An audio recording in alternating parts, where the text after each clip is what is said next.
कीर्तन चांग होय अंग हरिरूप प्रेमी चंदिनाची बोली हरपदे देहभाव एक दिशी जीवकळा हास कळा सोयरा प्रेमी चंदिनाची बोली हरपदे देहभाव तुका मुनी पुरला देव गेला भेव त्या काळी प्रेमी चंदिनाची बोली हरपदे देहभाव पडोला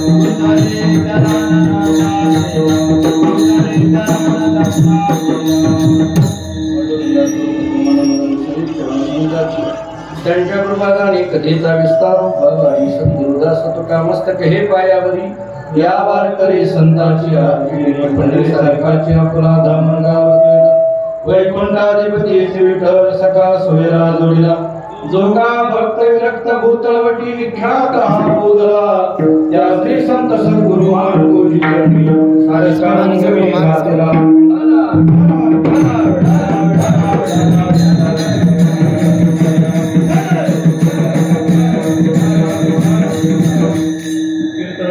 कीर्तन चांग होय अंग हरिरूप प्रेमी चंदेनाची डोली हरपदे देहभाव प्रस्तुत कीर्तन सेवेकरिता आम्ही निरूपणाकरिता प्राप्त असणारा अभंग महान भक्त जगद्गुरु श्री संत तुकाराम महाराज यांचा अत्यंत प्रसिद्ध महत्वाचा कीर्तन भक्तीचा विचार सांगणारा गोडासा 4 चरणाचा अभंग आहे।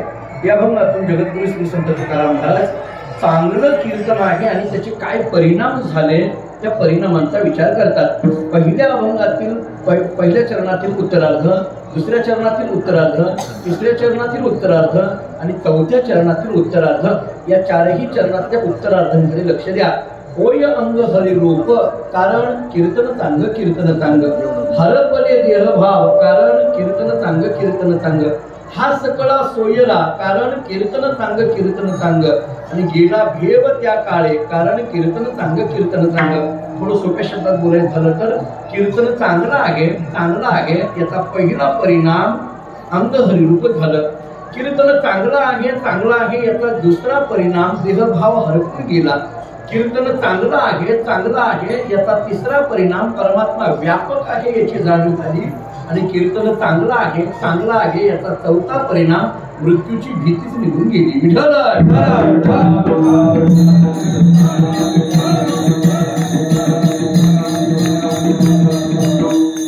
पवित्र भूमी असणाऱ्या पंढरी क्षेत्रामध्ये माघवारीच्या निमित्ताने हा उत्सव या ठिकाणी संपन्न होतो आहे। परमादरणीय श्रद्धेय हरिभक्तीपरायण रामायणाचार्य उद्धवजी महाराज यांच्या नेतृत्वामध्ये त्यांच्या मार्गदर्शनामध्ये आणि त्यांच्यावर प्रेम करणारी आपण सगळीच भाविक भक्त आपल्या सर्वांच्या सहकार्याने हा उत्सव कथा तुलसीराम कथा या ठिकाणी संपन्न होते आहे। वारकरी संप्रदायामध्ये वारीला फार महत्व आहे। सगळ्याच वाऱ्या तशा महत्वाच्या सगळ्याच, परंतु त्यातल्या त्यात आपल्याकडे आषाढी, कार्तिकी, माघी आणि चैत्री या 4 वाऱ्या जरा विशेषत्वाने आपल्याकडे सांगितलं जातं। आणखी थोडं पुढे बोलायचं झालं तर आषाढी वारी महत्वाचीच आहे, कार्तिकी वारी महत्वाचीच आहे, पण त्यातही वारकरी संप्रदायाच्या दृष्टीने उत्सवाच्या दृष्टीने माघ वारी अधिक महत्वाची आहे। याचं कारण माघ वारीमधला माघ शुद्ध दशमीचा दिवस हा पर्व काळाचा दिवस आहे। वारकरी संप्रदायाचं कळस म्हणून ज्यांच्याकडे पाहिलं जातं, तुका झाला असे कळस, अशा जगद्गुरु श्री संत तुकाराम महाराजांच्या अनुग्रह दिन म्हणून या दिवसाकडे बघितलं जातं। तुकाराम महाराजांच्या जीवन चरित्रामध्ये अत्यंत महत्वाची तिथी म्हणून या तिथीकडे पाहिलं जातं। एव्हा आपल्याकडे महाराजांच्या अवताराची तिथी माघ शुद्ध पंचमी आणि महाराजांच्या निर्याणाची तिथी फाल्गुन वद्य तिथी आहे। या 2 तिथी सगळ्यांना माहित आहे, पण या 2 तिथींच्या बरोबर की माघ शुद्ध दशमी, मी जरा थोडं पुढं बोलेल, या दोन्ही तिथीपेक्षा काकणभर अधिक असलेलं महत्व या तिथीला. याचं कारण सांगतो, मला भावलेलं कारण सांगतो. जन्माचा दिवस आणि निर्याणाचा दिवस हा प्रत्येकाच्या जीवनात येतो, परंतु गुरु अनुग्रहाचा दिवस हा प्रत्येकाच्या जीवनात येईल असं सांगता येत नाही. पण तो दिवस ज्यांच्या जीवनामध्ये उदयाला आला, मला तर वाटतं थोडं महाराजांच्या शब्दात बोलायचं झालं तर गुरुवचने फुटली पहाट, या पद्धतीने या दिवसाकडे बघावं लागतं. त्यामुळे माघ शुद्ध दशमी हा दिवस तुकाराम महाराजांच्या चरित्राच्या दृष्टीने खूप महत्वाचा आहे. हा एक पर्व काळ आहे आणि मला पूज्य श्री उद्धव महाराजांना खूप धन्यवाद द्यावे वाटतात की माघ शुद्ध दशमीचा हा पर्व काळ या सगळ्या भाविकांना तुमच्यामुळे पंढरपूरमध्ये साजरा करता येतोय, हे तुमचं श्रेय. माघ शुद्ध दशमीला आम्ही आमच्या गावाकडे कुठल्या तरी प्रापंचिक कामामध्ये जर असलो तर आमच्या जीवनाचं काय सार्थक होणार. पण माघ शुद्ध दशमीच्या दिवशी, ज्या दिवशी जगद्गुरु तुकोबरायांना सद्गुरूंची कृपा झाली, तो दिवस जर आपल्याला पंढरपुरामध्ये, थोडं तुमच्या बाबतीत बोलतो, तुम्ही जरा काकणभर अधिक भाग्यवान आहात. कारण चंद्रभागेच्या काठावर इतकी चांगली जागा हे उद्धव महाराजालाच मिळून. महाराज, मी तुमचं कौतुक करतोय अशातला भाग नाही, पण तुमची तळमळ गेल्या 3-4 वर्षापासून मी पाहतोय. मला आठवत आहे की 65 एकरमध्ये एक कार्यक्रम आपण केला होता, तेव्हा मी पहिल्यांदा कीर्तनाला इथं आलो. त्यानंतर आपल्या गावी खडकीलाही तिथे येऊन गेलो. नंतर या उत्सवामध्ये यावर्षी महाराजांनी मला आग्रहाने आमंत्रित केलं, इथे येण्याचा योग आला. परंतु आपलं गाव इतक्या दूर असूनही पंढरपूर सारख्या तीर्थक्षेत्रामध्ये चंद्रभागेच्या काठावर, याचं कारण सांगतो. आता मी पंढरपुरात असल्यामुळे भविष्यामध्ये असं होणार आहे, नदीच्या पलीकडलं पंढरपूर आणि अलीकडलं पंढरपूर. आता असं झालंय, आता इकडं खूप मोठं झालं, खूप मोठं झालं. मला असं वाटतं की अलीकडल्या पंढरपुरामधला सगळ्यात मोठा मठा उद्धव महाराजांचा. एवढी मोठी जागा, मी मग कृष्णानंद महाराजांना म्हटलं की एकतर 65 एकरच्या जवळ, परंतु तुमच्या प्रयत्नाने आणि या सगळ्यांच्या सहकार्याने ही जागा आपल्याला उपलब्ध झाली, मिळाली आणि या जागेवर हे भव्य दिव्य अशा पद्धतीचं हे शेड उभं राहिलं. आणि आपल्याला माघ शुद्ध दशमीचा हा माघवारीचा सोहळा आपल्याला पंढरपुरामध्ये साजरा करता येतो आहे. त्याला खरं तर ज्ञानोबराय तुकोबरायांची कृपा आहे. महान संत भगवान बाबा असतील, वामनभाऊ महाराज असतील, अशा महात्म्यांचा आशीर्वाद त्यांच्या पाठीमागं आहे. आणि विशेष करून या परंपरेतून हा उत्सव या ठिकाणी संपन्न होतोय. म्हणून आरंभीच जगद्गुरु तुकोबरायांच्या चरणी नतमस्तक होतो आणि तुकाराम महाराजांनीच कीर्तन भक्तीचा जो विचार सांगितला त्या विचाराला आरंभ करतो. विठ्ठला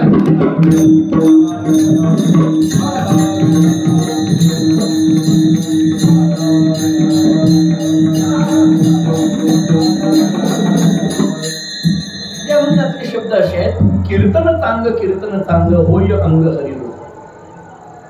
याचा अर्थ महाराजांनी या अभंगातून कीर्तन भक्तीचा विचार केला. काय आहे ही कीर्तन भक्ती? आपण श्रीमद भागवत कथा ऐकणारी मंडळी आहोत. भागवतामध्ये नवविधा भक्तीचा विचार खूप विस्ताराने सांगितला. श्रवणम कीर्तन विष्णुस्मरणम पादसेवनम अर्चनम वंदनम दास्यम सख्यम आत्मनिवेदनम ही प्रल्हादाच्या मुखातली भाषा नवविधा भक्तीच्या संबंधाने खूप महत्वाची. आणि याच्यातही विशेष रूपाने कीर्तन भक्तीचा उल्लेख भक्त प्रल्हादाने आपल्या मुखातून केला. हा कीर्तन भक्तीचा विचार नेमकं कोणत्या अंगाने मांडावा? मुळात भक्ती या शब्दाचा तरी अर्थ काय करायचा? भक्ती हे साधन म्हणून स्वीकारायचं का साध्य म्हणून स्वीकारायचं? साधन म्हणून स्वीकारायचं असेल तर साधन म्हटलं की ते अनेक असतात आणि साध्य म्हणून स्वीकारायचं झालं तर साध्य म्हटलं की ते एक असतं. ऐका, साध्य म्हटलं की ते एक आहे आणि साधन म्हटलं की ते अनेक आहे. निळोबाचे शब्द आहेत, नाना साधनाच्या केल्या खटपटा. अनेक साधनं आहेत, अनेक मार्ग आहेत. परमात्म्यापर्यंत पोहोचण्याकरिता अनेक साधनांचा विचार आपल्याला केलेला दिसतो, अनेक मार्गांचा विचार आपल्याला केलेला दिसतो. निळोबाने एका प्रमाणामध्ये हा विषय सांगून टाकलेला आहे. मार्ग लावणी गेले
अनेक मार्गांचा विचार आपल्याकडे केला. त्याच्यात विशेषत्वाने केलेल्या 3 मार्गाचा विचार मी आरंभाला सांगतो. एक कर्म नावाचा मार्ग आहे, दुसरा ज्ञान नावाचा मार्ग आहे आणि तिसरा भक्ती नावाचा मार्ग आहे. एक साधारणतः बाकी पुष्कळ मार्गांचा विस्तार करता येईल, परंतु माझ्या वेळेच्या मर्यादेमध्ये मला आवश्यक वाटणाऱ्या या 3 मार्गांचा विचार सांगून जातो. शेवटी वेदही त्रिकांडात्मक आपल्याकडे सांगितला जातो आणि ज्ञानेश्वरीमध्ये सुद्धा या 3 मार्गांचा विशेषत्वाने विचार केलेला दिसून येतो. भगवद्गीतेतील 3रा अध्याय हा कर्मयोगाचा आहे, भगवद्गीतेतील 9वा अध्याय हा ज्ञानयोगाचा आहे आणि भगवद्गीतेतील 12वा अध्याय हा भक्ती योगाचा आहे आणि या 3ही योगाचा समन्वयाने विस्तार हा 18व्या अध्यायामध्ये. एक साधारण आपल्याला गणित असं मांडता येण्यासारखं आहे. प्रश्न असा पडतो की हे कर्म नावाचा मार्ग काय, ज्ञान नावाचा मार्ग काय आणि भक्ती नावाचा मार्ग काय. मला विचार विस्ताराने मांडायचा आहे तो भक्ती नावाच्या मार्गाचा, कारण मला जी मांडायची ती कीर्तन भक्ती, पण ती कीर्तन भक्ती करण्याकरता अगोदर भक्ती कळाली पाहिजे आणि भक्ती करण्याकरता ज्ञान कळालं पाहिजे आणि ज्ञान करण्याकरता कर्म कळालं पाहिजे. काय आहे कर्म? सगळा जरी विस्तार सांगता येणार नसला तरी मी कर्मशास्त्राचे 2 नियम सांगून पडतो. ऐका, प्रत्येकाला कर्म करावं लागेल हा कर्मशास्त्राचा पहिला नियम आहे आणि केलेलं कर्म भोगावंच लागेल हा कर्मशास्त्राचा दुसरा नियम आहे. केले कर्म झाले त्याची भोगा आले, उपजले मेले ऐसे किती. प्रत्येकाला कर्म करावं लागेल 1 आणि केलेलं कर्म भोगावंच लागेल 2. काही माणसं अशी गमतीची असतात. एका माणसाने मला सांगितलं, महाराज प्रत्येकाला कर्म करावं लागेल हो, केलेलं कर्म भोगावं लागेल हो, आम्ही काही करतच नाही तर भोगायचा काय संबंध आहे. माणसं त्याच्यातच मार्ग काढतात. कर्मशास्त्र म्हणतं नाही बाबा तुला करावं लागेल, काही ना काहीतरी करावं लागेल. नाही आम्ही काही करत नाही. कर्मशास्त्र म्हणतं नाही करावं लागेल. नाही आम्ही काही करत नाही. कर्मशास्त्र म्हणतं काही करत नाही हे तरी करशील ना, हे तरी कर्म. कधी कधी सप्ताहाच्या नियोजनाला आपण जातो आणि मग अनेक गावचे आता महाराजही त्यात आहेत, मी आहे, अनेक जण इथं पूजनीय मंडळी आहेत. एका गावाला सप्त्याला आपण गेलो नियोजनाला, मग ते 5-50 लोक मीटिंगमध्ये बसलेली असतात आणि मग मी ते प्रत्येकाला कामं वाटून देत होतो. तुम्ही भजनाकडलं पहा, तुम्ही भजनाकडलं पहा, तुम्ही देवळीकडलं पहा, तुम्ही मंडपातलं पहा, अशी व्यवस्था लावून देत होतो. 2-3 माझ्या समोर बसलेली होती मीटिंगमध्ये. 2-3 समोर बसलेली, ती काहीच कामाची नव्हती. बहुतेक मीटिंगमध्ये तीच पुढे बसलेली. त्या 2-3 माझ्याकडे पाहिल्यानं सांगितलं, महाराज उद्यापासून सुरू होणाऱ्या सप्ताहामध्ये आम्ही काहीच करणार नाही. आत्ताच तुम्हाला सांगायला मी त्यांना म्हटलं, मी तुम्हाला तेच सांगायला लागलोय, उद्यापासून सुरू होणाऱ्या सप्ताहामध्ये तुम्ही काहीच करू नका, 7 दिवस जरा नीट राहा, एवढंच आमच्या घरात. काही लोकांना असं म्हणावं लागतं, तू इकडं नाही येणं हीच तुझी देणगी.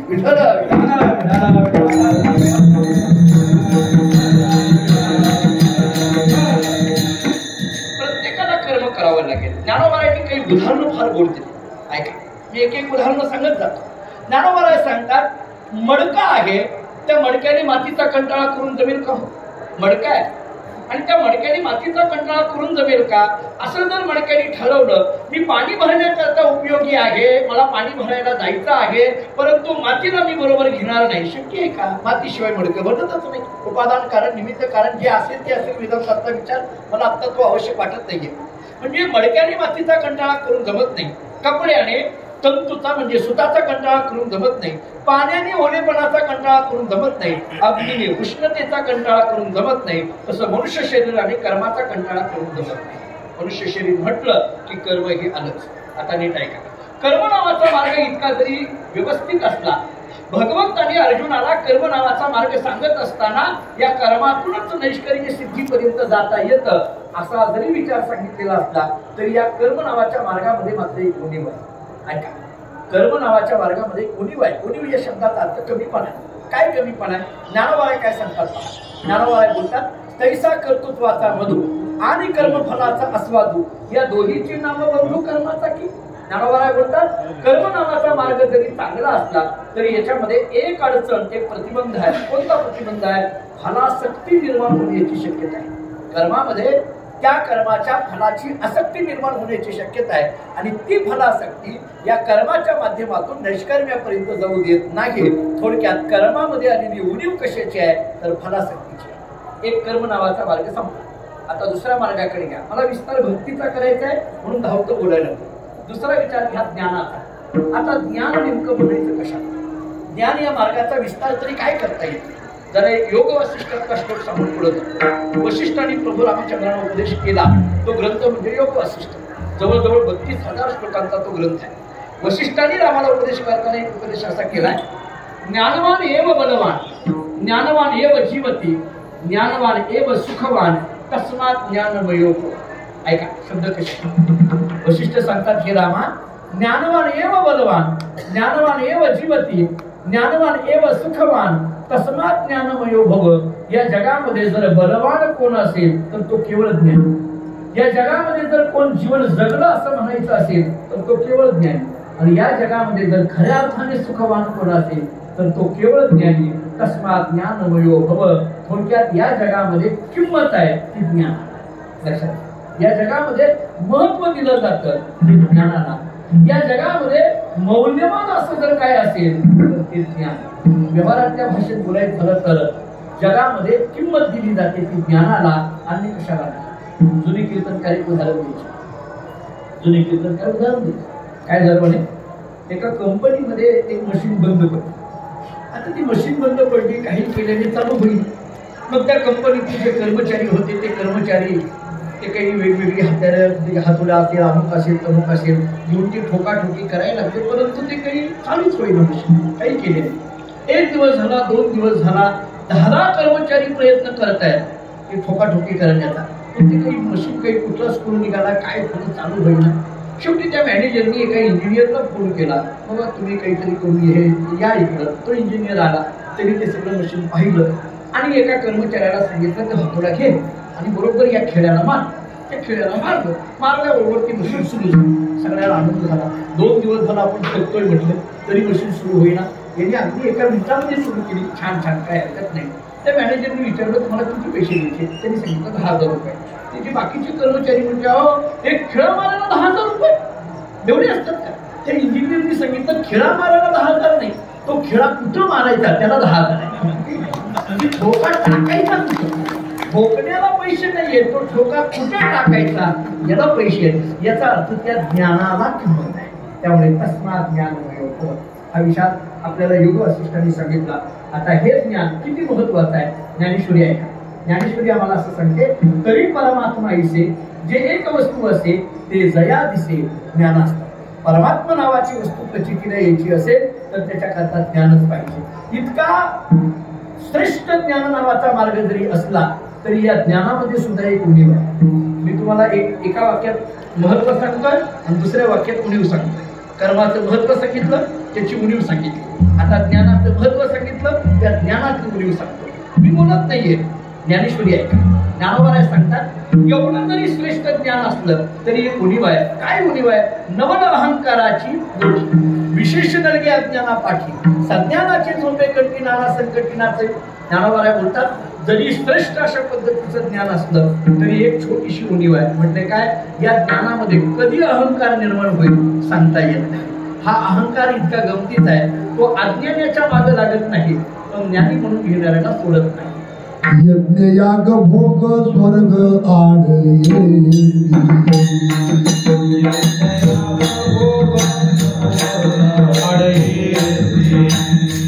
करिता सत्य काम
ज्ञान अभिमानाला निर्माण करतं, अहंकाराला निर्माण करतं.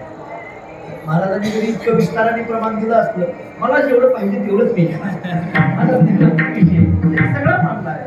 यतियाधिकाचा विचार मांडला, योग्यपदाचा विचार मांडला, पण नित्यानित्य ज्ञान काय करतं? अहंकाराला निर्माण. ज्ञानोबा आम्हाला ते सांगतात की अहंकार असा विचित्र आहे, अहंकार असा गमतीचा आहे, तो अज्ञानाच्या मागे लागत नाही, पण ज्ञानी म्हणून घेणारा सोडत नाही. कधी कधी गोष्टी असं सांगत असतो, अहंकार असा कुठेतरी खांबावर बसलेला असतो. आणि इथं जर एखादा मनुष्य आला मंडपात आणि जर हे सगळं बघून म्हटला, आपल्याला याच्यातलं काही कळत नाही, अहंकार म्हणतो हे आपलं गिराईकच नाही. पण इथं येऊन जर एखादा म्हणायला लागला, आपल्याला याच्यातलं फार कळतं, अहंकार म्हणतो तुझ्याच मानेवर बसायचं. कळतं म्हटलं की अहंकार कधी मानेवर बसतं कळत नाही. हा अहंकार असा गमतीचा आहे. कुठून कसा अहंकाराचा वारा कारण कुठून येईल सांगता येत नाही. त्यामुळे ज्ञानातली उणीव आहे अहंकार. ज्ञानाचं महात्म्य सांगितलं, त्याची उणीव सांगितली. कर्माचं महात्म्य सांगितलं, त्याची उणीव सांगितली. आता सगळ्यात महत्वाचा तिसरा मार्ग आहे, तो म्हणजे भक्तीचा. आता प्रश्न पडतो, ही भक्ती म्हणजे तरी भक्तीचा तरी विचार काय करायचा? मी आपल्याला 3 प्रमाणे याच्या करता देतो. एक ज्ञानेश्वरीची ओवी देतो, एक नाद भागवतातली ओवी देतो आणि एक तुकोबऱ्यांचं प्रमाण देतो. ऐका, ज्ञानेश्वरी आम्हाला काय सांगते? ज्ञानोबा बोलतात, एरवी तिची नाचवती हे पहिली नाचवती पै माझी सहज स्थिती भक्ती. भक्तीची व्याख्या करताना ज्ञानोबांनी असं केली, पै माझी सहज स्थिती. भगवान अर्जुनाला सांगतात, अर्जुना सहज स्थितीला भक्ती म्हण. ही नाही व्याख्या कळाली, नाथांची व्याख्या पहा. भागवताने काय सांगितली? अहर्निशी माझी कथा, अहर्निशी माझी वार्ता, अहर्निशी माते ध्याता, भक्ती नामती तत्वता. अखंड रात्रंदिवस माझे भजन करणं, कथा करणं यालाच भक्ती म्हणा. आणि याहीपेक्षा सोपी व्याख्या तुकोबऱ्यांनी सांगितली, याची थोर भक्ती आवडते देवा, संकल्पावी माया संसाराची.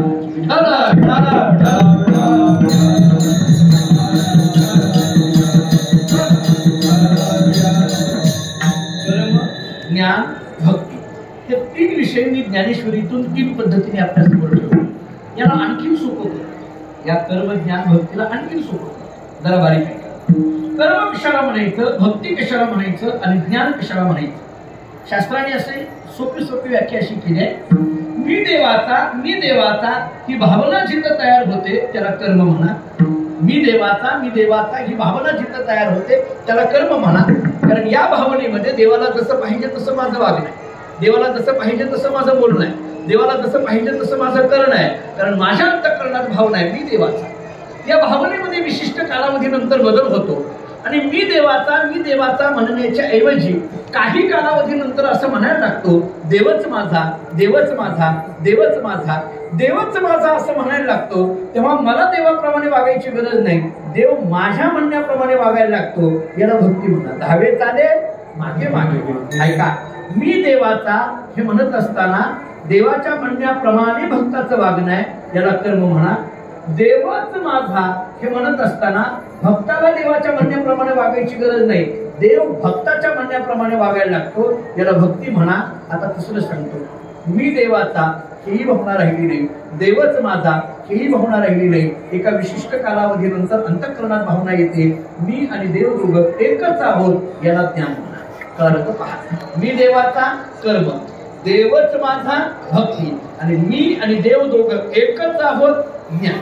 समजा हेही नाही आपल्या सगळं लक्षात आलं, मी आणखी सोपं सांगतो. माझा स्वभाव असा आहे, जोपर्यंत तुम्ही कळालं म्हणून होय म्हणत नाही तोपर्यंत सोडायचं नाही.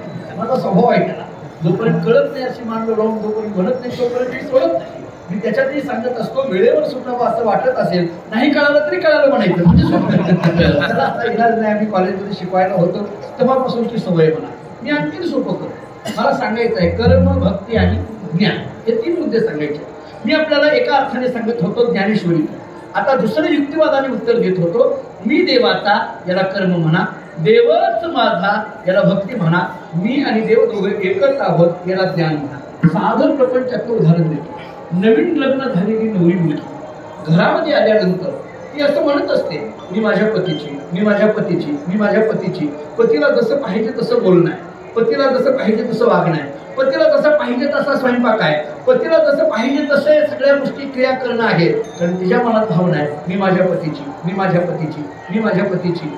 एका विशिष्ट कालावधीनंतर एक 10-12 वर्षानंतर याच्यात बदल होतो आणि 10-12 वर्षानंतर मी माझ्या पतीची म्हणण्याची ऐवजी ती असं म्हणायला लागते, पतीच माझा, पतीच माझा, पतीच माझा, पतीच माझा असं जेव्हा म्हणायला लागते तेव्हा हिला पतीप्रमाणे वागायची गरज नाही. पती तुमच्या तुम्ही बोला. आणि हे 12 वर्ष का सांगितलं, माझ्या लग्नाला 12 झाली, तुम्ही तुमचा तपासून घ्या. तुमचा दुसऱ्या वर्षात गोल झालाय का 5व्या वर्षात झालाय. मी माझ्या पतीची म्हणताना पतीला जसं पाहिजे तसं इथं वागणं आहे. पण पतीच माझा म्हणायला लागल्यानंतर हिला पतीप्रमाणे वागायची गरज नाही, पती तुमच्या म्हणण्याप्रमाणे वागायला गेला. मी माझ्या पतीची असं जेव्हा म्हणत होते तेव्हा त्याला कर्म म्हणा. पतीच माझा, पतीच माझा असं म्हणायला लागते तेव्हा त्याला भक्ती म्हणा. जरा पुढे बोलू. 60-70 वर्षानंतर मारुतीच्या मंदिरामध्ये हे दोघं बसतात. एकीकडून पती असतो किंवा आजी असते, एकीकडून आजोबा असतो.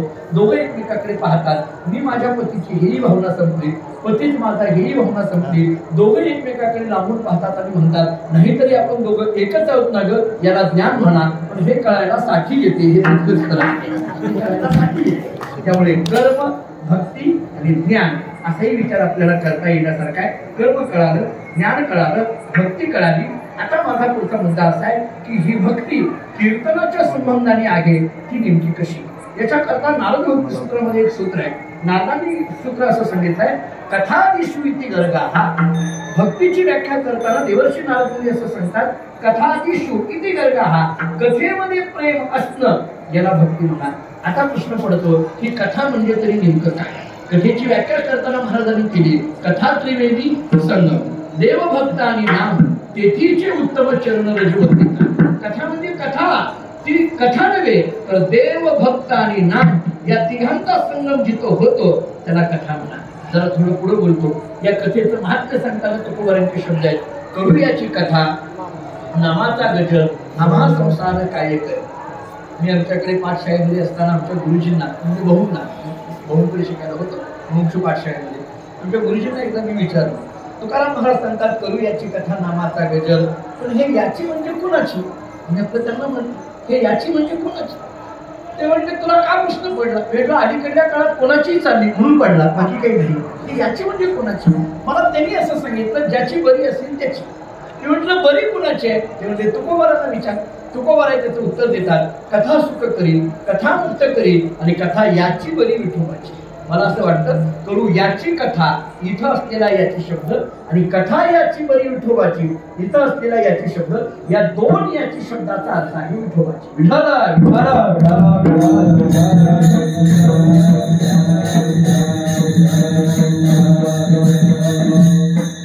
कथा ही कथा नाही तर कथा अमृत आहे. माझं पुढचं बोलणं आहे. हे का सांगायला लागलं, भक्तीचा विचार सांगताना नारदांनी कथादिषु इति गर्गाः. कथेमध्ये प्रेम असणं त्याला भक्ती म्हणा. मी कथेचं महात्म्य काय आहे ते सांगितलं. तर कथा कथा नाही तर कथा अमृत आहे. श्रीमद भागवतामध्ये शुकाचार्य अशी भाषा वापरतात, एकांत लाभ वचसोनो कुसाम सुश्लोक मौळेर गुणवाद माहो श्रुतेश विमद रूपा कृतायाम कथा सुधायाम उपसंप्रयोगम. कथा कथा नाही तर कथा सुधा आहे. याला तुकाराम महाराजांचे प्रमाण आहे, कथामृत पान न करीती श्रवण काय प्रयोजन मग याचे. याचा अर्थ ही कथा अमृता समान आहे असं म्हणायला हरकत नाही. नव्हे सामान्य अमृतापेक्षा ही श्रेष्ठ आहे असं म्हणायला हरकत नाही. आपल्याकडे माझ्या माहितीप्रमाणे श्रीमद भागवताच्या आरंभाला एक छोटंसं उदाहरण येतं पहा. आपण ऐकलंही असेल. उदाहरण असे येतात, शुकाचार्य कथा सांगायला बसतात, राजा परीक्षिती कथा ऐकायला बसतो. कथा सुरू होणार तेवढ्यामध्ये स्वर्गाचा राजा इंद्र अमृताचा कलश घेऊन शुकाचार्यांकडे येतात आणि इंद्र अमृताचा कलश घेऊन शुकाचार्यांना म्हणतात, गुरुजी माझ्याकडे असलेलं अमृत तुम्ही घ्या आणि तुमच्याकडे असलेली कृष्ण कथा मला द्या. माझ्याकडे असलेलं अमृत घ्या आणि तुमच्याकडे असलेली कृष्ण कथा मला द्या. शुकाचार्यांनी त्याच्याकडे पाहिलं आणि शुकाचार्य म्हणायला लागले, इंद्रा तुझं अमृत मी घ्यावं आणि कृष्ण कथा तुला द्यावी असं तुझं म्हणणे. थांब म्हटले, तुला एक उदाहरण दे. ऐका आता. म्हणजे काय उदाहरण? काही नाही म्हटलं. एक मनुष्य रस्त्याने निघाला होता. म्हणजे बर रस्त्याने जात असताना त्याला रस्त्यावर एक काच पडलेली त्यांनी पाहिली. म्हटलं बर ती काच हातामध्ये घेतली. बर ज्याच्याकडे रत्न आहे अशा माणसाकडे गेला. बर आणि रत्न असलेल्या माणसाला म्हणायला लागला, माझ्याकडे काच घ्या आणि रत्न द्या असं म्हणायला लागला. इंद्राने विचारलं, बर मग? शुकाचार्यांनी सांगितलं, काही नाही, हा जो गोष्टीतला मनुष्य आहे ना, काच घ्या आणि रत्न द्या, या माणसाबद्दल तुझं मत काय? इंद्राने सांगितलं, गुरुजी हा मनुष्य वेडपट आहे, अडाणी आहे, कळत नाहीये, मूर्ख आहे म्हटले. असं कुठं असतं का? काच घ्या आणि रत्न द्या म्हणणं हे वेडेपणासारखं आहे. शुकाचार्यांनी सांगितलं, तो माणूस तूच आहे, बाकी कुणी नाही. उदाहरण संपलं. जसं व्यवहारामध्ये काच घ्या आणि रत्न द्या हे म्हणणं वेडेपणासारखं आहे, तसं परमार्थामध्ये सुद्धा अमृत घ्या आणि कथा द्या हे म्हणणं वेडेपणासारखं आहे. कारण तुझ्या अमृतापेक्षा सुद्धा ही कथा श्रेष्ठ आहे.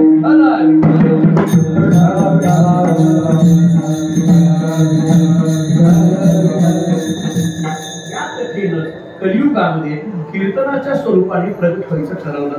ही कथा कधी कथा रूपाने प्रगट झाली आणि ही कथा नामस्मरण नामसंकीर्तन रूपाने प्रगट झाली. म्हणून अनेक पद्धतीचा विचार या संबंधाने आहे पहा. सदा नामघोष करू हरी कथा निधी सदा चित्ता समाधान या दृष्टीने कलियुगामध्ये ही कथा कीर्तनाच्या रूपाने घराघरापर्यंत पोहोचली. करवत हरी कीर्तनात किंवा कलियुगा माझी करावे कीर्तन देवी नारायण देईल भेटे असा विषय जेव्हा सुरू होता. विठू तुला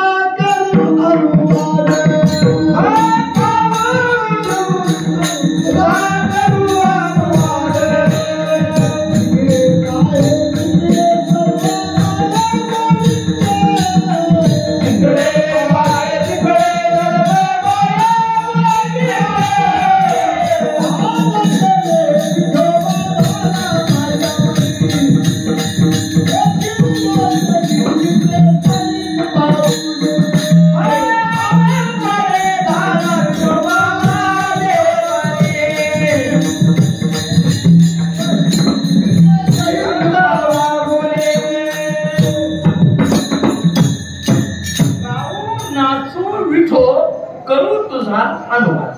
बस हा अनुवाद हा कधीच्या संबंधाने आहे? गाऊ हे कीर्तनाच्या संबंधाने. विठ्ठल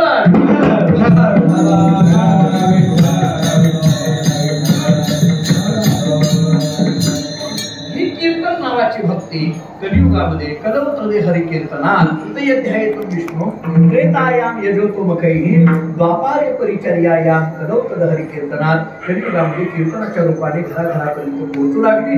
जगद्गुरु श्री संत तुकाराम महाराजांकडे एक मनुष्य गेला आणि तो महाराजांना म्हणायला लागला, महाराज सगळीकडे कीर्तन या शब्दाचा विचार एवढ्या उत्साहाने केलेला दिसून येतो. प्रत्येक जण कीर्तन कीर्तन या शब्दाच्या भोवती परमार्थाचं सगळं वातावरण फिरलेलं दिसून येतं. पण आम्हाला तुम्हाला असा प्रश्न विचारायचा आहे, हे कीर्तन म्हणजे तरी नेमकं काय?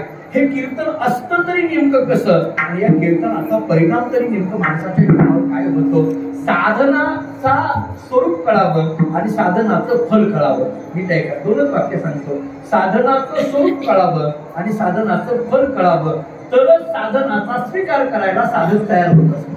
नियम असा आहे, साधनाचं स्वरूपही कळालं पाहिजे आणि साधनाचं फलही कळालं पाहिजे.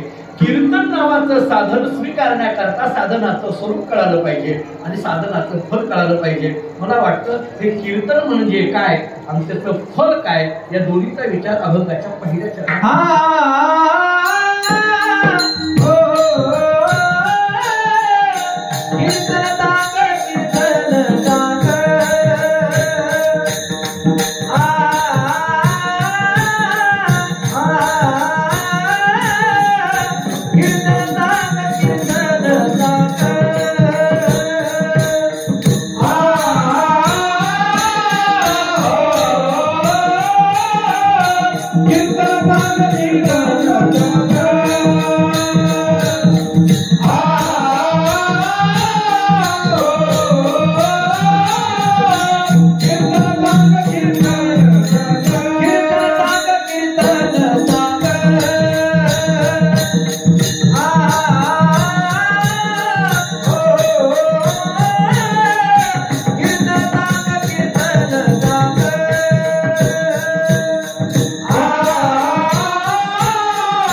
नामाच्या भक्तीचं स्वरूपही सांगितलं आणि त्याचं फलही सांगितलं. मला वाटतं की या पहिल्या चरणातल्या पूर्वार्धामध्ये त्याचं स्वरूप आहे आणि पहिल्या चरणातल्या उत्तरार्धामध्ये त्याचं फल आहे. कीर्तन चांगलं, कीर्तन चांगलं.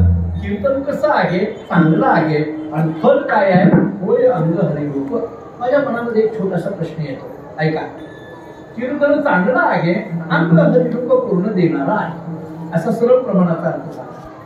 माझ्या मनात एक शंका आहे, प्रश्न आहे, थोडस हटके वाटेल, एखाद्या वेळेस मनाला लागेलही आपल्या, किंवा अगदीच हा प्रश्न बालिश आहे असंही वाटेल, पण बोलून जायला हरकत नाही, कारण हे पंढरी क्षेत्र आहे, आपल्यासारखे सूर्य श्रुती आहेत, पूज्य श्री महाराज आहेत, त्यामुळे बोलून जायला हरकत नाही. पहा, माझ्या मनात काय प्रश्न आहे? प्रश्न एवढाच आहे, तुकाराम महाराज सांगतात कीर्तन चांगलं आहे, अंग हरिरूप पूर्ण देणारा आहे. म्हणजे कीर्तनामध्ये अंग हरिरूप होतं असा अर्थ सांगतो. पण एवढी वर्ष झालं कीर्तन ऐकतो, अनेक वर्ष झालं कीर्तन आपण ऐकतो. काही काही लोक आम्हाला भेटल्यानंतर म्हणतात, महाराज गेली 50 वर्ष झालं आम्ही कीर्तन ऐकतो असं म्हणतात. एक माणूस तर फार विचित्र बोलला, तो म्हटला, महाराज तुमच्यासारखे 50 कीर्तनकार, तुला बोलत नाही आता काय बोलत. मला असं विचारायचं आहे, एवढी वर्ष झालं आपण कीर्तन ऐकतो, अनेक अभंगावर कीर्तन ऐकतो, अनेक कीर्तनकारांची कीर्तन ऐकतो, एका अभंगावर अनेक कीर्तनकारांची कीर्तन ऐकतो, किंवा एकाच अभंगावर एकाच कीर्तनकारांचं अनेकदा ऐकतो. असं नाही, इतकी वर्ष झालं आम्ही कीर्तन ऐकतोय, एवढी कीर्तन ऐकली, कधीतरी कीर्तनामध्ये आपल्याला जाणवलं का आमचं अंग हरिरूप झालंय, असं जाणवलं का? जरा पुढे बोलू आता. जर एवढी कीर्तन ऐकूनही आम्हाला अंग हरिरूप झालं असं जाणवत नसेल, तर मग आम्ही ऐकत होतो की कीर्तनच ऐकलं नाही, त्याच्यावर शंका आहे. म्हणून मी म्हटलं थोडंसं वाईट वाटेल, स्पष्ट बोलतो, पण पंढरपुरामध्ये कीर्तन असल्यामुळे आवर्जून विषय मांडतो. आणि हा प्रश्न श्रोत्यांनी स्वतःला विचारावा असं नाही, हा प्रश्न कधी काळी वक्त्यांनी आपल्याला विचारला. कधी आम्ही कीर्तनकार करणारी, जी कीर्तन करणारी आम्ही मंडळी आहोत, आम्हाला कधीतरी विचारलं पाहिजे, कधीतरी आम्ही एकांतात गेलं पाहिजे आणि आम्ही आमचाच प्रश्न आम्ही स्वतःला विचारलं पाहिजे. आमच्या कीर्तनामध्ये आम्हाला तरी कधी अंग हरिरूप झालेलं वाटतंय का? जर मग आमच्याच कीर्तनामध्ये आमचंही अंग हरिरूप झालेलं नसेल, तर मग आम्ही करतोय ते कीर्तनच आहे का नाही, याच्यावर शंका आहे. मी थोडंसं प्रश्न याकरता बोलायला लागलो की कीर्तन म्हणजे नेमकं काय, कीर्तनाची व्याख्या नेमकी काय करायची, कीर्तनाचं फल नेमकं काय आहे, अंग हरिरूप करून देणारं कीर्तन असं जर महाराज सांग. आता अलीकडच्या काळात अशी गंमत आहे, म्हणजे कीर्तन चांगलं होय अंग हरिरूप. अंग हरिरूप होतं का नाही मला माहित नाही, पण होय अंग घामे घो असं मात्र आहे. आता अलीकडे कीर्तनात तसं होऊन जातं. मग कीर्तन या शब्दाची व्याख्या काय, कीर्तन या शब्दाचा अर्थ काय? ऐका, तुकाराम महाराजांनी दिलेलं प्रमाण फार गोड आहे. तुकाराम महाराज सांगतात, करावे कीर्तन मुखी गावे हरीचे. त्याला कीर्तन म्हणा, बाकी कशालाही कीर्तन महाराज म्हणायला तयार नाही. या कीर्तनाचा 3 पद्धतीने विचार केला. एक नामसंकीर्तन, दुसरा गुणसंकीर्तन आणि तिसरा लीला संकीर्तन. अखंड भगवंताचं नामचिंतन होणं याला नामसंकीर्तन म्हटलं जातं. नारद भक्ती सूत्रामध्ये सूत्र असं आहे, अव्यावृत भजनात असं सूत्र आहे. किंवा रोजचं महाराजांचं प्रमाण द्यायचं झालं तर नामसंकीर्तन साधन पै सोपे जलतील पापे जन्मांतरीचे. किंवा आपल्याला भगवद्गीता सांगते, सततं कीर्तयन्तो मां यतन्तश्च दृढव्रताः नमस्यन्तश्च मां भक्त्यानियुक्ता उपासते. याच्यावर ज्ञानेश्वर महाराजांनी केलेलं भाष्य आहे. तरी कीर्तनाची नि नटनाची नाशिले व्यवसाय प्रायश्चित्ताचे, जे नामाची नाही पापाचे ऐसे केले. आता ऐका, कीर्तन या शब्दाचा एक अर्थ सांगितला, अखंड भगवंताचं नामचिंतन चालणं, याला म्हणा कीर्तन. अखंड तुकोबरांचे शब्द ऐकायचे झाले तर पांडुरंग ध्यानी, पांडुरंग म्हणी, जागृती स्वप्नी पांडुरंग. तुकोबराय स्वतः सांगतात, माझी मज झाली अनावर वाचा, छंद या नामाचा घेतला असेल. वैकुंठशी जगन्नाथांना पवार एक वाक्य सांगायचे. आता जगन्नाथांना मग प्रत्यक्ष महाराजांनी पाहिले, अनुभवले, तुम्ही ऐकलं. अण्णा एक वाक्य सांगायचे. जगन्नाथांना असं म्हणायचे, तुकाराम महाराजांची वाचा नाम सोडायला तयार नाही. तुकाराम महाराजांची वाचा नाम सोडायला तयार नाही. ते पुढलं म्हणायचे, आमची वाचा नाम घ्यायला तयार नाही. तुकाराम महाराजांची वाचा नाम सोडायला तयार नाही. त्यामुळे प्रयाणकारी देवे करता भगवान येतात, विमान घेऊन येतात. तुमच्याकडे कशी पद्धत आहे माहित नाही, आमच्याकडे पलीकडे जरा आणखी आलात तुम्ही बार्शी भागात वगैरे, तर ते काय करतात, काही काही वेळेला कीर्तन करायला हार घालण्याकरता एक विमान करतात. विमान हार घालण्याकरता गोरे बांधलेले असतात, त्याला एक हार अडकवतात आणि ते विमान असं वाजत वाजत वाजत महाराजांच्या जवळ एक आवाज करून उठला. ते बटन दाबलं की त्या विमानातून हार गळ्यात पडतो. मला एकदा असाच हार घातला विमानात, त्या लाकडी विमानातून घातला. मी आपलं कीर्तन झाल्यावर त्या लोकांना विचारलं हे काय आहे. त्याच्यातल्या एकाने सांगितलं महाराज तुम्हाला माहित नाही का तुकाराम महाराजांचं विमान आलं होतं, तुम्हाला माहित नाही का. मलाच विचारलं महाराज मी काही आहे. अरे बाबा ते मला माहित आहे पण त्याचा मी याचा काही संबंध. तो म्हटला तुकाराम महाराजांना जसं विमान आलं होतं तसं हे तुमच्या करता विमान आहे. काय लोक अर्थ सांगितले. आता एवढं सगळं झाले म्हटल्यावर मी गप्प बसावं का नाही. पण गप्प बसतो त्याचं नाव कुठे महाराज असतं का. मी थोडा पुढला प्रश्न विचारला. मी म्हटलं अहो काय बोलता तुम्ही, तुकाराम महाराजांना जसं विमान तसं आमच्या करता विमान. तुकाराम महाराजांना आलेलं विमान खरं होतं, हे तुम्ही आमच्याकरता खोटं आणलंय. म्हटलं महाराज कुठं काय आणि पहिल्या काळामध्ये तुकाराम महाराजांची वाचा अखंड नामस्मरणामध्ये राहणं याला कीर्तन असा एक अर्थ करता येईल. महाभारतामध्ये एक प्रसंग आहे आपल्याला माहिती असेल. महाभारतामध्ये एक प्रसंग असा आहे, भगवान श्रीकृष्ण परमात्माद्वारे राजसिंहासनावर शांतपणे बसलेले होते. द्वारकेमध्ये बसलेले असताना एके दिवशी दुपारच्या वेळेला रुक्मिणी माता भगवंताकडे येतात आणि भगवान श्रीकृष्ण परमात्म्याला सांगतात प्रभू तुमच्या उपस्थितीमध्ये छोटे खाली महिलांचा एक छोटा कार्यक्रम मला घ्यायचा आहे. एक मेळावा छोटासा, काही चर्चासत्र काहीतरी असेल, तुम्हाला वेळ आहे का. दुपारच्या वेळेला संध्याकाळच्या वेळेला 4 वाजता तो कार्यक्रम घ्यायचा आहे, वेळ आहे का. भगवंतांनी सांगितलं काही हरकत नाही, येतो. मग नक्की याल का. रुक्मिणी मातेने विचारलं भगवंताला, मग नक्की येतो.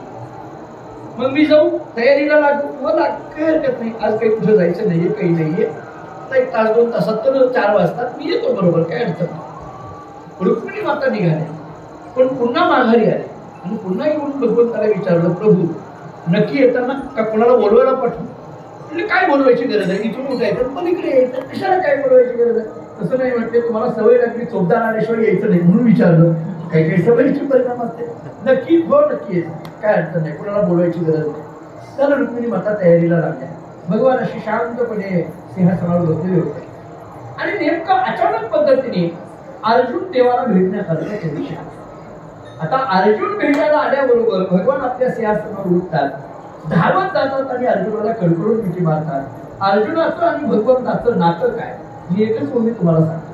मला माझं जेवढं आकलन आहे तेवढं सांगतो, मला याच्या पुढे माहिती. पण मला असं वाटतं की इतकं गोड वर्णन ज्ञानेश्वर महाराजांनी केलं अर्जुनाचं. ज्ञानोबा सांगतात अरे अर्जुना तू कोण आहेस. तू प्रेमाचा पुतळा, भक्तीचा जिवाळा, मैत्रीची चितकळा म्हणून झाला. म्हणून मी कधी कधी महाराज धाडसाने असं म्हणत असतो मैत्रीची चितकळा हा शब्द महाभारताला सुद्धा जे जमलं नाही अधिक पद्धतीचं वर्णन ज्ञानोबारांनी अर्जुनाचं केलं. अर्जुना तो प्रेमाचा पुतळा आहे, भक्तीचा जिव्हाळा आहे, मैत्रीची चितकळा आहे, कडकडून मिठी मारली. अर्जुनाने सांगितलं देवा काही बोलण्याकरता मी आलो. भगवंतांनी सांगितलं मलाही तुझ्याशी पुष्कळ बोलायचं आज निवांत आहे, बस म्हटले बोलत राहू. अर्जुनाने सांगितलं देवा नाही मी प्रवास करून थकून आलोय, मला झोपायला जरा जागा द्या, थोडी विश्रांती घेतो आणि मग मी बोलतो. काय हरकत नाही. भगवान म्हटले झोप. अर्जुनाने विचारलं तेव्हा कुठं झोपू. भगवान म्हटले झोप इथं, झोप इथं. अर्जुनाने विचारलं तेव्हा इथं कसं काय झोपू. भगवंतांनी सांगितलं इथं येऊन झोपलं तरी चालतंय. नाही तुम्ही इथं घेऊ नका, नाही तर तुम्ही लगेच इथं झोपायला लागतात. तसं नाही, इथं येऊन झोपलं तरी चालतंय, झोपू हो. असं पडल्याबरोबर अर्जुनाला झोप लागली. भगवंताने विचार केला हा झोपलाय तेवढ्यामध्ये काय आहे ते कार्यक्रम त्याचा उलटून यावा त्या रुक्मिणीने सांगितलेला म्हणून उठून निघणार. अर्जुन झोपलेला आहे पण त्याच्या झोपेमध्ये रोमरोमातून कृष्ण कृष्ण भजन बाहेर पडायला आणि हे कृष्ण भजन ऐकल्याबरोबर पुढे निघालेले भगवान सिंहासनावर बसले. शांतपणे ते भजन ऐकण्यामध्ये तल्लीन झाले. कारण भगवंताचं भजन भगवंताला भगवंतापेक्षाही अधिक प्रिय आहे. ऐका अगदी शांतपणे ऐकायला लागले, प्रसन्न म्हणून चित्ताने ऐकत होते. अर्जुन झोपलेला आहे, झोपेमध्ये कृष्ण कृष्ण भजन बाहेर करतोय आणि भगवान शांतपणे ऐकतायत. 4 वाजून गेल्या, येतो म्हटले होते, आणखीन आली नाही. सगळी तयारी करून ठेवली, काय करावं, कोणाला तरी बोलवायला पाठवावं म्हणून रुक्मिणीने नारदांना बोलवलं. नारदा एक काम करता का. येतो म्हटले होते पण आले नाही, कोणीतरी निघताना आडवा आले असेल, जाऊन तेवढं त्यांना घेऊन येता का. नारदांनी विचारलं आईसाहेब देवाला तुम्ही नक्की आमंत्रण दिलं होतं भगवंताला. भगवान श्रीकृष्ण परमात्मा येतो म्हटले होते, तो येतो म्हटलं. नारदांनी गुपचूप जावं कधी, पण गुपचूप जातो त्याचं नाव कुठे नारद असतं का. नारदांनी सांगितलं आई साहेब मला कळत नाहीये देवाचं, आमचं जाऊ द्या हो, आम्हाला काही किंमत नाही, पण तुम्हाला सुद्धा किंमत नाही, तुमच्याकडे सुद्धा वेळेवर येत नाही, आमचं ऐकत नाही ते ऐकत नाही, पण तुमचं तरी ऐकावं. आम्हाला असं वाटत होतं बाकी कोणाचं नाही, पण तुमच्या हातात तरी देव असतील, तुमचं तरी ऐक. रुक्मिणीच्या लक्षात आलं हे काळी लावायला नाही. लक्षात आलं रुक्मिणीने सांगितलं हे बघा नारदा, तुम्ही भांडण लावायचा प्रयत्न करू नका, वारी होईपर्यंत आणि तंटामुक्तीत गेलोय, अजिबात भांडण करायचं नाही असं ठरवलंय. तुम्ही भांडण लावायचा प्रयत्न करू नका, जमत असलं जा, नाहीतर माझे मी जा. नाही जा. नारदजी गेले, दरवाजामध्ये गेले महालाच्या आणि मोठ्याने हाक मारली, प्रभू यायचं नाहीये का, सगळेजण तिकडे वाट बघताय, तुम्ही डोळे झाकून बसला, यायचं नाही का असं म्हटल्याबरोबर भगवंतांनी असा हात केला. हात केल्याबरोबर नारदजी शांत झाले. नारदांनी डोकावून आतमध्ये पाहिलं तर अर्जुन झोपलेला आहे. झोपेमध्ये कृष्ण कृष्ण भजन करतोय हे ऐकल्याबरोबर नारदांना राहावेना. नारदांनी आपल्या गळ्यातली विणा वाजवायला सुरुवात केली. आता विण्याचा आवाज आणि कृष्ण कृष्ण भजनाचा आवाज भगवंताच्या कानावर पडतोय आणि भगवान तल्लीन होऊन शांतपणे ऐकताय. आता काय करायचं, तिकडे वेळ होत गेली. रुक्मिणी मातेने विचार केला, ज्यांना बोलवायला पाठवलं ती तिकडेच बसली म्हटली, आता काय करायचं, काय करावं. तिकडं पाहिलं, रुक्मिणीने विचार केला आणखी कुणाला तरी पाठवावं. सत्यभामेकडे पाहिलं आणि सत्यभामेला सांगितलं तुम्ही तेवढं जाऊन सांगून याल का, काही हरकत नाही. सत्यभामा थोड्या रागाच्या भावामध्ये गेल्या, दरवाजामध्ये गेल्या, मोठीने हाक मारली, प्रभू यायचं नाही का, सगळेजण तिकडे वाट बघते आणि तुम्ही मात्र इथं बसता, नारदांनाही घेऊन बसला म्हटले, तयारी केलेली आहे, यायचं नाही का असं म्हटल्याबरोबर भगवंतांनी असा हात केला. हात केल्याबरोबर सत्यभामा शांत झाली. भगवंताने हात करावा आणि सत्यभामा शांत व्हावी. भगवंताने हात करावा आणि सत्यभामा शांत व्हावी हे मी महाभारतात सांगतो.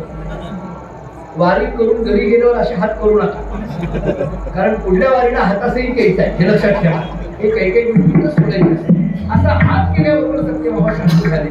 सत्यभामी विचार केला विनाकारण देव हात करणार नाही, काय आहे आतमध्ये. पाहिलं तर अर्जुन झोपलेला आहे, कृष्ण कृष्ण भजन करतोय, जवळ असलेले नारद विणा वाजवत आहेत. हे बघितल्याबरोबर सत्यभामेला राहावे ना, पलीकडे पडलेले दोन टाळ उचलले आणि कृष्ण कृष्ण भजनामध्ये वाजवायला सुरुवात केली. आता ऐका, विण्याचा आवाज, टाळाचा आवाज आणि अर्जुनाच्या झोपेतील कृष्ण कृष्ण भजनाचा ध्वनी भगवंताच्या कानावर पडतोय. भगवान तल्लीन होऊन शांतपणे ऐकताय. रुक्मिणी मातेने विचार केला आता कोणाला बोलवायला पाठवायचं नाही, आपणच जायचं. थोड्या रागाच्या भावामध्ये रुक्मिणी माता आल्या, दरवाजामध्ये येऊन सांगितलं प्रभू यायचं नाही का, जर तुम्हाला यायचंच नव्हतं तर हा कार्यक्रम आखायला कशाला सांगितला, सगळ्या महिला माझ्यावर तोंडसूक घेऊ लागल्या ना, असं का केलं. असं म्हटल्याबरोबर भगवंतांनी असा हात केला. हात केल्याबरोबर रुक्मिणी माता शांत झाली. मला कधी कधी महाभारत वाचताना आश्चर्य वाटतं, देवाला 16,108 बायका पण हात केल्या की गप्प बसायच्या, एवढंच सांगायचं. एवढंच वाक्य होतं, एवढंच आश्चर्य. हात केले म्हणून त्याला देव म्हणायचं. आणि हात केल्याबरोबर ती शांत झाली. रुक्मिणी मातेने आत डोकावून पाहिलं, काय आहे तर अर्जुन झोपलेला आहे, कृष्ण कृष्ण भजन करतोय, जवळ असलेले नारद विणा वाजवत आहेत, सत्यभामा टाळ वाजवते. हे पाहिल्याबरोबर रुक्मिणी मातेने सुद्धा कृष्ण भजनामध्ये तल्लीन होऊन आनंदाने नृत्य करायला सुरुवात केली, जयघोष करायला सुरुवात केली. आता मात्र कुणी टाळ वाजवत आहे, कुणी विणा वाजवत आहे, कुणी नृत्य करत आहे, कुणी मोठ्या मोठ्याने जयघोष करत आहे. अर्जुनाला हे काही माहित नाही, शांतपणे झोपलेला. जरा वेळाने तो उठला, पाहतोय तर कुणी नाचतंय, कुणी गातंय, कुणी उड्या मारतंय, कुणी विणा वाजवतंय, कुणी टाळ वाजवतंय. देव शांतपणे बसलेले होते. अर्जुन देवाच्या जवळ गेला आणि देवाला सांगायला लागला, देवा आपल्या महालामध्ये काही उत्सव आहे का रे, हे नाचायला लागले, गायला लागले, उड्या मारायला लागले. भगवंतांनी सांगितलं अर्जुना हो उत्सव आहे. कशाचा उत्सव आहे, तुझ्या मनातलं गुपित जग जाहीर झालं त्याचा हा उत्सव आहे. विठ्ठल